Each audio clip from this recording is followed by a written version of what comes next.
ان فی خلق السماوات والارض واختلاف اللیل والنہار لآیات لأولی الالباب، یقیناً آسمان اور زمین کی تخلیق میں اور دن اور رات کے الٹ پھیر میں نشانیاں ہیں ہوش مندوں کے لیے۔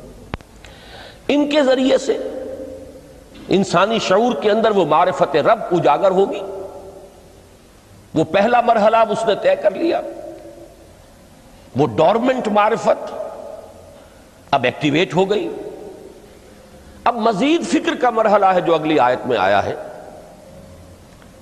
الذین یذکرون اللہ قیاما وقعودا وعلی جنوبہم ویتفکرون فی خلق السماوات والارض ربنا ما خلقت ھذا باطلا سبحانک فقنا عذاب النار۔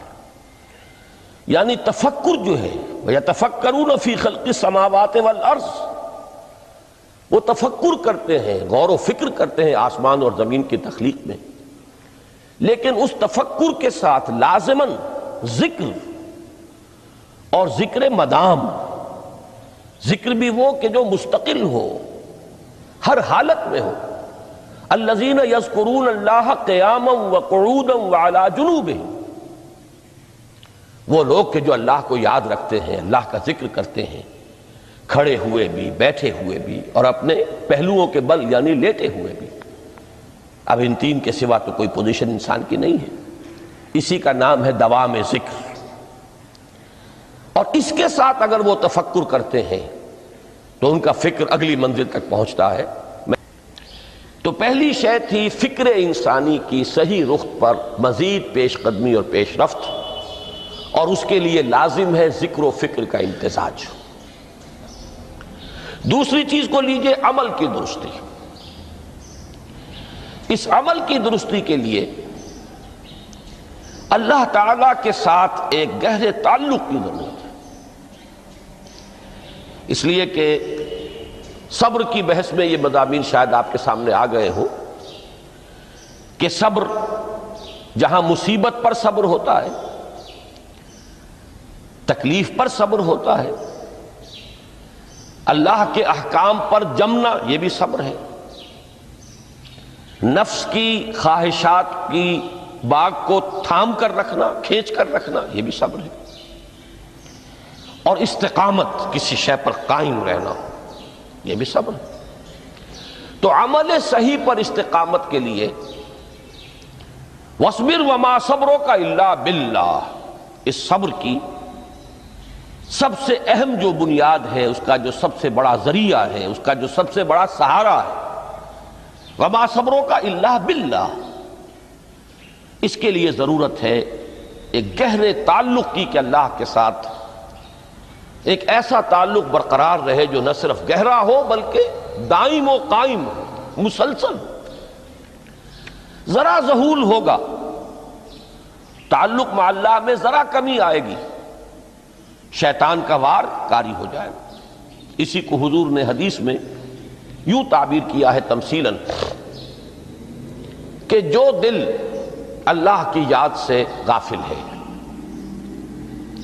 اس پر فارسی کا وہ مقولہ بھی ہے کہ خانہ خالی را دیو می گیرت، گھر خالی رہے تو جنات اس پر دیو جو ہے آ کر قبضہ جما لیتے ہیں۔ تو خانہ قلب جو ہے اگر یاد خداوندی سے خالی ہو گیا تو شیطان ابلیس لعین اپنی تھوتنی ٹکا دیتا ہے۔ یہ لفظ آتا ہے سور کے منہ کے لیے تھوتنی، جس طرح اس کا نکلا ہوا سا منہ ہوتا ہے آگے، تو یہ لفظ استعمال کیا گیا کہ وہ اپنی تھوتنی انسان کے دل پر جما کر اور پھونکے مارنی شروع کر دیتا ہے۔ تو شیطان کو موقع ہی تب ملتا ہے جب انسان کے تعلق مع اللہ کے اندر کمی ہو، وہ خانہ بالکل خالی ہو گیا ہو یا اتنا ضعیف ہو گیا ہو کہ کل عدم ہو جائے، گویا کہ نہیں۔ تیسری چیز کی طرف آئیے، روحانی ترقی۔ روحانی ترقی کے لیے میں ایک اصطلاح کے سامنے لا رہا ہوں، اس سے مراد کیا ہے؟ روحانی ترقی کے لیے ہماری دینی اصطلاح ہے تقرب الی اللہ، اللہ سے قریب تر ہوتے چلے جانا۔ اس پر میرا ایک کتابچہ بھی ہے، تقرب الی اللہ کے دو مدارج، دو درجے، جو در حقیقت ایک حدیث نبوی علیہ الصلاۃ والسلام ہی پر مبنی ہے، کہ حضور نے ایک درجہ قرار دیا ہے تقرب بالفرائض، فرائض کے ذریعے سے انسان اللہ کا قرب حاصل کرے۔ ایک ہے تقرب بالنوافل، نوافل کے ذریعے سے اللہ کا قرب حاصل کرے۔ ان میں کیا نسبت و تناسب ہے، اہمیت کے اعتبار سے کون بڑھ کر ہے، بلندی کے اعتبار سے کون بڑھ کر ہے، یہ تمام مسائل میں نے اپنی اس تقریر میں بیان کیے تھے جو اس کتابچے میں شائع ہوئی ہے۔ اس وقت میں اس کی تفصیل میں نہیں جا رہا، صرف یہ تذکرہ اس لیے کر رہا ہوں کہ جن کو بھی خواہش ہو جائے وہ اس کا مطالعہ کرے۔ ہماری اس وقت کی گفتگو سے وہ کتابچہ اس جگہ پر منسلک ہوگا۔ تو تقرب الی اللہ، یہ تقرب کوئی فزیکل فینومینن نہیں ہے، جسمانی یا مادی مسئلہ نہیں ہے۔ اللہ سے قرب یہ نہیں ہے کہ کوئی کروڑوں میل کا فاصلہ ہے، اب ہمیں کوئی رسی پر چڑھنا ہے اوپر بڑی محنت اور مشقت سے۔ فصل تو ہے ہی نہیں، فاصلہ ہے ہی نہیں، بعد ہے ہی نہیں۔ نحن اقرب الیہ من حبل الورید، ہم تو انسان سے اس کی شہرگ سے بھی زیادہ قریب ہیں۔ ہوا معکم اینما کنتم، وہ تو تمہارے ساتھ ہی ہوتا ہے جہاں کہیں بھی تم ہو، بس صرف یہ کہ تمہاری توجہ نہیں ہوتی، تم اور چیزوں میں مشغول و مصروف رہتے ہو، تم ہماری طرف دھیان ہی نہیں دیتے، تم ہماری طرف متوجہ ہی نہیں ہوتے۔ ہم تو مائل بے کرم ہے، کوئی سائل ہی نہیں، راہ دکھلائیں کسے رہنو منزل ہی نہیں۔ انسان جب متوجہ ہو جاتا ہے اور بڑھتا ہے، آگے پیش قدمی کرتا ہے روحانی اعتبار سے، تو یہ ہے در حقیقت تقرب الی اللہ، اور اسی کو ہم کہیں گے روحانی ترقی۔ اب ان تین چیزوں کو اگر آپ نے ذہن میں جما لیا، پھر میری بات کی ترتیب اس کو ذہن میں قائم کیجئے۔ ہم چلے کہاں سے؟ کہ دین کے ساتھ اصل مناسبت فلسفے کی نہیں، حکمت کی۔ نمبر 2، حکمت قرآنی کا پہلا اور اہم ترین اور بنیادی مسئلہ معرفت رب کا حصول ہے۔ اس کا نتیجہ شکر خداوندی ہے، اس کا ذریعہ آیات آفاقی، آیات انفسی، اور سب سے بڑھ کر آیات قرآنیہ ہیں جو الذکر ہے، جو تذکرہ ہے، جو ذکرہ ہے۔ لیکن اس پہلے مرحلے کو اگر کوئی انسان بفضل ہی تعالی، اللہ کے فضل و کرم سے طے کر لے، اب اس کے سامنے تین مسئلے، فکر کی مزید پیش رفت، مزید پیش قدمی صحیح رخ پر، اس کے لیے ذکر اور فکر دونوں کا امتزاج لازمی ہے۔ فقر قرآن اختلاط ذکر و فکر۔ الذین یذکرون اللہ قیاما وقعودا وعلی جنوبہم ویتفکرون فی خلق السماوات والارض۔ دوسری شے عمل کا درست رہنا، نہ افراط و تفریط ہو، عدم توازن ہو، نہ انسان نفس سے مغلوب ہو جائے، نہ انسان جذبات کی رو میں اندھا ہو جائے، نہ انسان ماحول سے مرعوب ہو کر متاثر ہو جائے، صحیح رخ پر اس کا عمل۔ نمبر 3، روحانی ترقی، جو اصل حاصل ہے، جو اصل مقصود ہے۔ نمبر 2 چیز کے لیے تعلق مع اللہ ضروری، نمبر 3 کے لیے تقرب الی اللہ ضروری۔ اب غور کیجئے، ان تینوں چیزوں کا بڑا گہرا تعلق ہے نماز کے ساتھ۔ ان تینوں کے لیے ستون کی حیثیت نماز کو ہے۔ لہذا ایمان کے بعد یا معرفت رب کے بعد حکمت دین کا اہم ترین مسئلہ نماز، صلاۃ۔ اس لیے کہ ایک طرف یہ انسان کو اللہ کے ساتھ ایک گہرے تعلق کا ذریعہ فراہم کرتی ہے۔ اپنے تمام مصروفیات میں سے، ان مشغولیتوں میں جن میں گم ہونے کا خدشہ ہوتا ہے، نکلو۔ 24 گھنٹے کے معمولات میں سے کم 5 مرتبہ تو لازماً نکلو، اور اپنے آپ کو ذرا، اپنے حواس کو بھی، اپنی باطنی کیفیات کو بھی ذرا تازہ کرو۔ اگر کوئی گندگی نجاست، کسی طرح کی ناپاکی کا کوئی معاملہ ہے، طہارت حاصل کرو۔ طہارت سے تمہارے اندر روح کو بھی بالیدگی ہوگی، تمہارے حواس بھی تازہ ہوں گے، تم گویا کہ بحیثیت کل تمہاری ہستی چاق و چوبند ہو جائے گی۔ وہ کسل، وہ سستیاں، وہ جو ایک کثافتیں ہوتی ہیں، ان سب سے نجات حاصل کرو، اور اب اپنے رب کے حضور میں کھڑے ہو جاؤ، اس کے ساتھ اپنا عہد بھی تازہ کرو، اس کی اہم صفات کو بھی اپنے ذہن میں پھر مستحضر کرو۔ یہی وجہ ہے، دیکھیے میں نے جو آیات آپ کو شروع میں سنائی تھی، سورہ لقمان کی 2 آیتیں،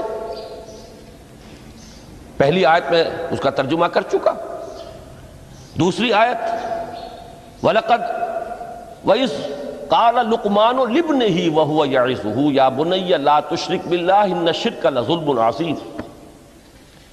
اس کے بعد درمیان میں کچھ مضمون آ کر پھر وہ آیہ مبارکہ آئی، یا بنی اقم الصلاۃ وامر بالمعروف وانہی عن المنکر واصبر علی ما اصابک۔ گویا کہ اہم ترین چیز، بنیادی ترین چیز، اللہ کو محض پہچان لینا کافی نہیں ہے، یاد رکھنا ضروری ہے۔ اللہ یاد رہے گا تو فکر صحیح آگے بڑھے گا، اللہ یاد رہے گا اور اس کے ساتھ ایک گہرا تعلق جو ہے برقرار رہے گا تو عمل درست رہے گا۔ بالکل یہی بات سورہ طٰہٰ میں جو پہلی وحی حضرت موسیٰ علیہ السلام پر ہوئی، اور پہلا مخاطبہ ہے، چونکہ حضرت موسیٰ کو یہ انبیاء کرام کے مقدس گروہ میں ایک امتیازی حیثیت حاصل ہے کہ ان سے براہ راست گفتگو ہوئی ہے، اگرچہ صرف ایک پردہ تھا، اوٹ من ورائے حجاب گفتگو ہوئی ہے، لیکن یہ کہ کوئی فرشتے کا درمیانی جو ہے وہ لنک نہیں تھا، براہ راست اللہ تعالیٰ نے حضرت موسیٰ علیہ السلام سے کلام فرمایا۔ کلم اللہ موسیٰ تکلیما، موسیٰ سے تو اللہ نے کلام فرمایا جیسے کہ کلام کیا جاتا ہے۔ تو پہلا مخاطبہ ہے، یہ پہلا مکالمہ ہے، پہلی وحی کہیے، اسی میں یہ الفاظ بھی موجود ہیں، اننی انا اللہ لا الہ الا انا فاعبدنی واقم الصلاۃ لذکری۔ یہ گویا کہ حکمت قرآنی کا ایک بہت بڑا خزانہ ہے یہ آیت مبارکہ، کہ خود حضرت موسیٰ علیہ السلام کو جو ہدایت دی جا رہی ہے، میں ہوں، میں اللہ، اننی انا اللہ لا الہ الا انا، میرے سوا کوئی معبود نہیں، فاعبدنی، بس میری بندگی، میری عبادت، میری پرستش، میری محبت، اس کو اختیار کرو۔ وَأَقِمِ الصَّلَاةَ لِذِكْرِي، اور نماز کو قائم رکھو میری یاد کے لیے۔ بلکہ اسی سلسلہ کلام میں آگے چل کر سورہ طٰہٰ میں آتا ہے، کافی گفت و شنید کے بعد جب حضرت موسیٰ نے کچھ معذرت بھی کی، کچھ دعائیں بھی کی، اللہ نے ایک دعا قبول بھی کی کہ ان کے بھائی کو بھی شریک کر دیا، حضرت ہارون کو بھی۔ اس کے بعد پھر جب فرمایا کہ اب جاؤ فرعون کی طرف، تو اس میں فرمایا وَلَا تَنِيَا فِي ذِكْرِي، اور دیکھنا یہ جو عظیم مشن تمہارے کندھے پر آ گیا ہے، بڑا بھاری اور کٹھن ایک فرض ہے جو تم پر عائد ہو گیا ہے، اس کے لیے سب سے بڑی تمہارے پاس جو قوت کا ذریعہ ہے وہ نماز ہے۔ اقیم فلا تنیا عن ذکری، میری یاد میں کبھی غفلت نہ کرنا، اس میں کبھی کوئی کمی نہ آنے دینا۔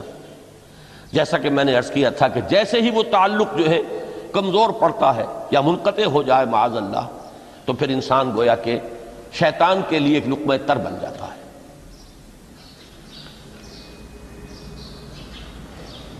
اب آپ غور کیجئے، تیسری شے تقرب الی اللہ، اس کے حوالے سے بھی جو فرائض اور نوافل کی بات ہے اس کو اس وقت ذہن سے نکال کر یہ سمجھیے کہ اس میں نماز کا کیا مقام ہے، اس لیے کہ نماز فرض بھی ہے، نماز نفل بھی ہے، وہ تو ان دونوں میں شریک ہو جائے گی۔ اب اس کو لفظ صلاۃ کے حوالے سے آپ ان دونوں چیزوں کو سمجھیے۔ صاد لام واو یا یہ چونکہ حروف علت ایک دوسرے سے بدلتے رہتے ہیں، یہ جو مادہ ہے اس کی جو خالص لغوی اصل ہے، جو خالص عربی زبان میں اس کا بنیادی مفہوم ہے، وہ آگ جلانا یا آگ تاپنا یا آگ سینکنا، حرارت حاصل کرنا۔ لہذا بار بار آتا ہے جہنم کے ذکر میں، اسلوہا، اب جلو اس میں، تاپو اس کو، یہ سینکے گی تمہیں۔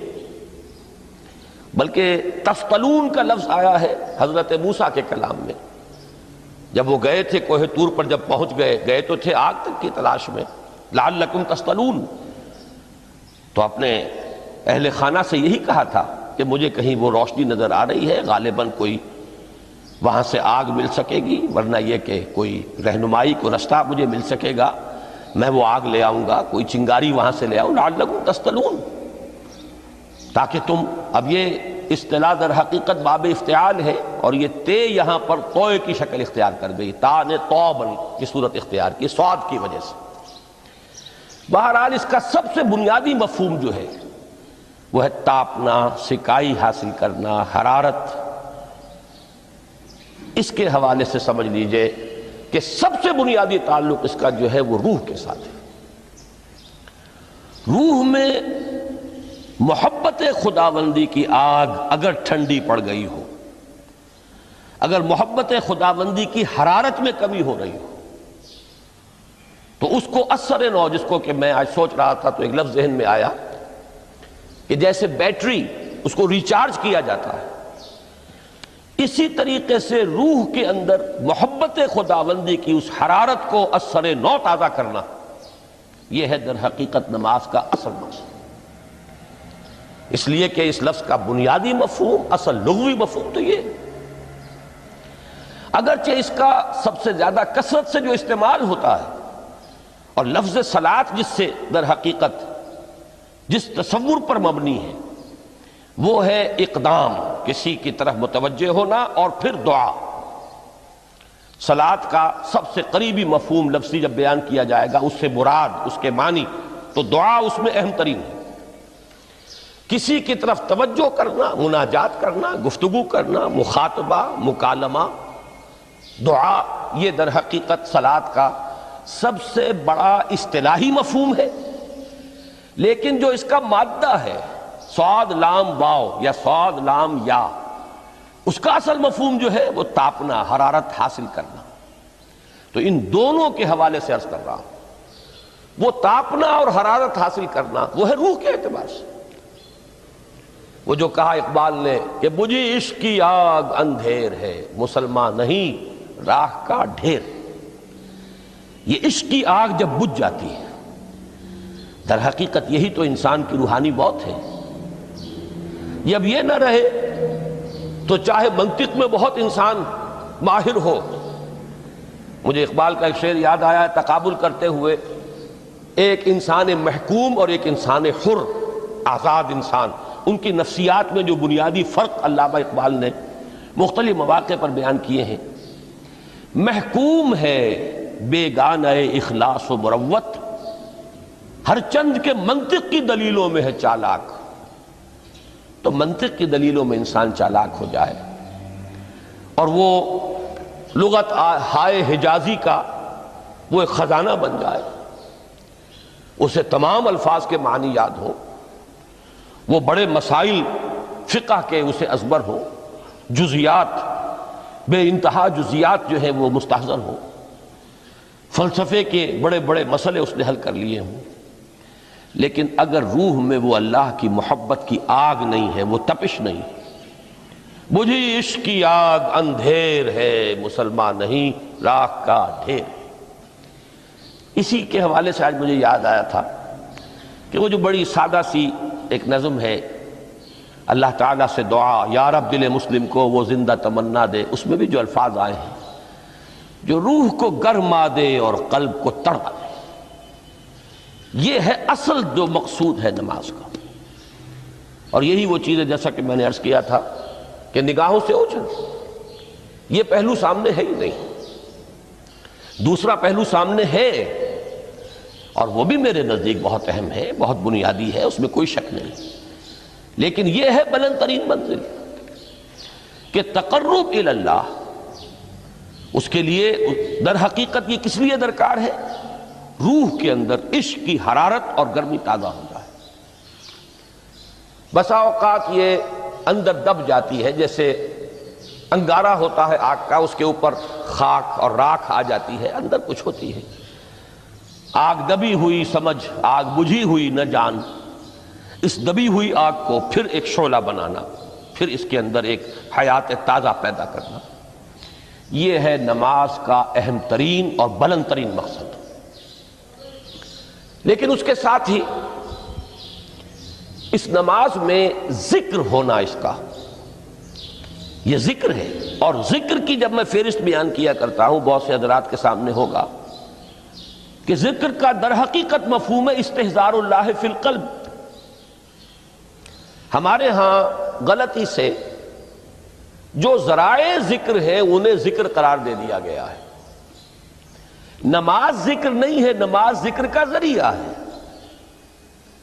اقیم الصلاۃ لذکری، نماز قائم کرو میرے ذکر کے لیے۔ یہ اللہ اللہ کہنا یا ادعیہ معصورہ جو حضور صلی اللہ علیہ وسلم کی مسنون دعائیں ہیں، انہیں اپنے تمام معمولات دنیاوی کے ساتھ ساتھ ان دعاؤں کو بھی انسان پڑھتا رہے، اللہ سے دعا کرتا رہے، یہ تمام ذرائع ذکر ہیں۔ سبحان اللہ الحمدللہ الحمدللہ، اس کا آپ ورد کیجئے، یہ بھی ذریعہ ذکر ہے۔ حقیقت میں ذکر ہے استحضار اللہ فی القلب، اللہ کو دل میں لے آنا، اللہ کو دل میں حاضر کر لینا، اصل میں تو ترجمہ ہوگا، لیکن حاضر جاننا، یہ کیفیت جو ہے انسان کو حاصل ہو جائے۔ اب اس کے حوالے سے ذرا بات سمجھیے کہ ایک تو میں عرض کر چکا ہوں مجسم ذکر تو قرآن ہے، لہذا ذکر کی فہرست جب آپ کریں گے ذرائع ذکر تو ان میں سب سے پہلے قرآن آئے گا، اس لیے کہ وہ ہماری حکمت کے پہلے مسئلے کو حل کر رہا ہے، بنیادی مسئلہ، اہم ترین مسئلہ۔ دوسرے نمبر پر ذکر جو ہے، اب اس کے لیے کچھ اصطلاحات جو میرے مختلف دروس میں شاید آپ کے سامنے بعد میں آئیں یا پہلی آ چکی ہوں، ان کے حوالے سے میری بات سمجھیے۔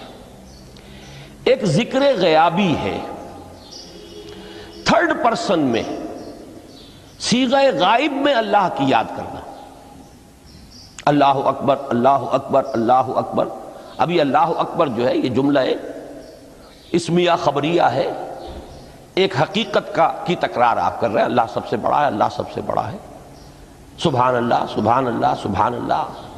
یہ در حقیقت ذکر غیابی ہے کہ آپ اس میں مخاطب نہیں ہیں اللہ سے، ایک ذکر خطابی کہیں یا ذکر حضوری کہیں، جس میں مکالمہ ہوتا، جس میں گفتگو ہوتی۔ تو نماز در حقیقت ذکر حضوری اور ذکر خطابی کی بلند ترین شکل ہے۔ اس لیے میں نے عرض کیا تھا کہ نماز کے لفظ یا صلاۃ کے لفظ، یہ اصطلاحی معنی جو اکثر و بیشتر کیے جاتے ہیں وہ ہے دعا، اور دعا میں ہوتا کیا ہے؟ مکالمہ ہے، مخاطب، اے اللہ، اے میرے رب، اے پروردگار۔ پھر یہ کہ اس میں اقدام اور کسی کی طرف متوجہ ہونا، یہی وجہ ہے کہ افتتاح صلاۃ، نماز کو شروع کرنے کے لیے ایک تو وہ الفاظ جو قرآن مجید میں آئے ہیں، انی وجہت وجہی للذی فطر السماوات والارض حنیفا وما انا من المشرکین، یہ ہے توجہ کا ارتکاز، بشرطے کہ یہ صرف الفاظ ہی نہ نکل رہے ہوں، واقعتاً یہ تعبیر ہو اس وقت کی انسان کی نفسیاتی کیفیت کی، کہ شعوری طور پر وہ فیصلہ کرتا ہے کہ اب میں منقطع ہو رہا ہوں، ہر چہار طرف سے اپنی توجہ کو ہٹا کر، ہر مسئلے سے اپنے آپ کو خالی و ذہن کر کے، یعنی ظاہری اور باطنی دونوں اعتبار سے میں اپنی توجہ کا ارتکاز کر رہا ہوں اس ذات کی طرف جس نے آسمانوں اور زمین کو پیدا کیا، اور بالکل یکسو ہو کر رہا ہوں۔ انی وجہت وجہی للذی فطر السماوات والارض حنیفا وما